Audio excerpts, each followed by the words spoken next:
Well, I'm sitting here today with Donna Orem, the Chief Operating Officer at the National Association of Independent Schools. Donna, thank you so much for sitting with us and talking with us about your fine work. I'm delighted to be here. Wonderful.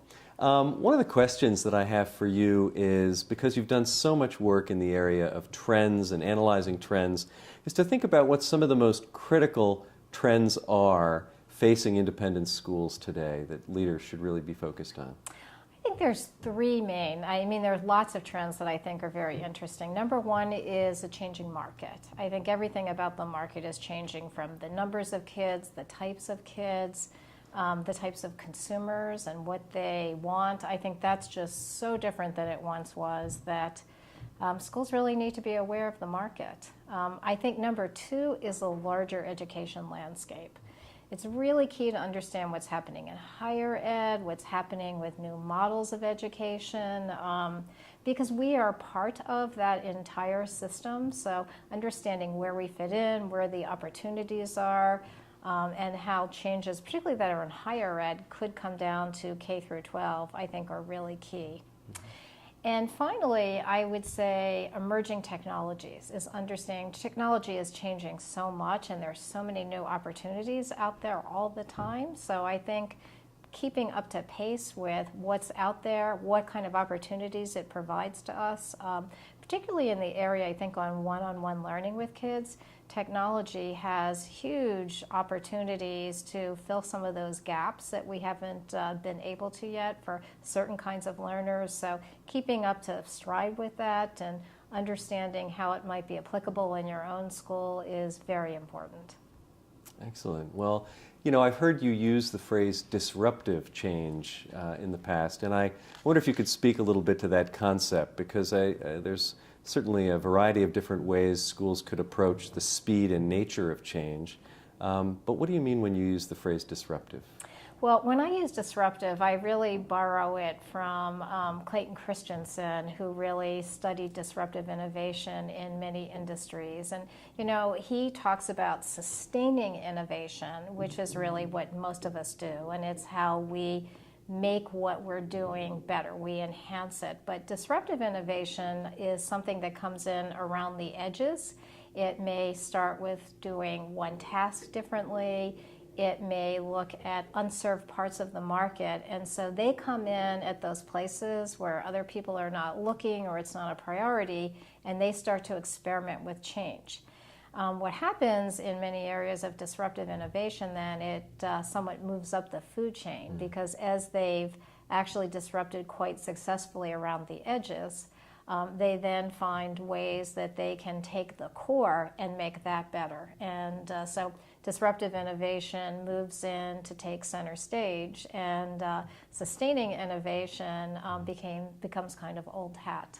Mm-hmm. Outstanding.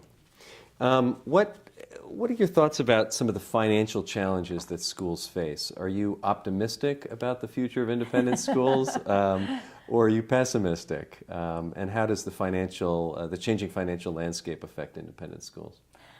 Well, the changing financial landscape is huge, and I think, you know, the recession was very difficult for our schools. I think, you know, so many of them in the 90s had perhaps overbuilt a bit. It was really the time where every school had a bit of an edifice complex, and they were looking to build and build and build, and, you know, took on a lot of debt, and you know, had long lines of kids waiting to get in, and all of a sudden that all changed, and I think the environment has changed, and the tuitions have become so high now. In essence, when we look at that part of America that can afford our tuitions, it's much smaller. So I think we've painted ourselves into a little bit of a corner, because we just don't have the population that can afford us even with a financial aid grant anymore. So I think that's tough. The school-age population has shrunk, and we haven't really figured out economies of scale. Even when we use technology, it's really been to supplement, to really expand what we're already doing. We haven't really found that technology has cut down on our costs yet. So I think we're at a critical juncture where we have to figure out either ways to trim expenses, or we have to find alternative revenue streams so that we can really successfully survive these ebbs and flows in the economy, which I think are going to continue to be with us because volatility seems to be the name of the game these days. What do you think, of the trends that you analyze and have spoken on and worked with boards and schools to identify? How would you advise heads and boards in schools to identify the trends that are most salient in their community? What do you think what would be some questions a school might want to ask to determine that? Great question. The first thing that I say to heads and boards is you should be collecting information and following all kinds of trends. I think sometimes we do that as part of a strategic planning process, but it's got to move from an event to a process where you're constantly feeding information in, because it's within that information and sometimes things that don't seem applicable to schools that you see opportunities. So, and the kinds of information that I think we should be following are demographic information. We should understand what's happening with our alums when they move on, where have we helped them, and where do they feel that there are gaps. We should be understanding what parents are interested in, what they think we do well, what we think we don't do well. We should be doing environmental scanning. We should be looking at economic changes. We should be looking at technological advances. We should be looking at new legislation and opportunities that provides. And all of that we should be putting into kind of a great big funnel. And particularly I tell boards, they should be looking at this and trying to make sense of the circumstances and say, what does this mean for us? And not so much come up with scenarios, but to start asking the bigger questions. For example, we have always been an industry that has financed ourselves through tuition and fundraising. I always say to boards, it would be a great discussion to say, what if fundraising went away? When, if there weren't the tax incentives and people just stopped giving, how would we finance our schools? What would that look like? That's a great conversation, I think, for a board to have, to really look at a day when things might be quite different. So I think it starts with having these information flows and then actually making sense of those circumstances and having these very generative conversations, where you ask these big questions and, start to imagine scenarios that are different than the ones that you have today. Mm-hmm. That's fascinating. We spoke with Dr. Catherine Bond Hill from Vassar College, the president of Vassar College, just the other day, and she mentioned that she had done some back-of-the-envelope calculations and determined that possibly 25% of the revenue that the school was able to count on came from that kind of tax relief that donors were able to take advantage of. So that's a significant portion of the budget, should it dry up or change in some way. Yes, indeed.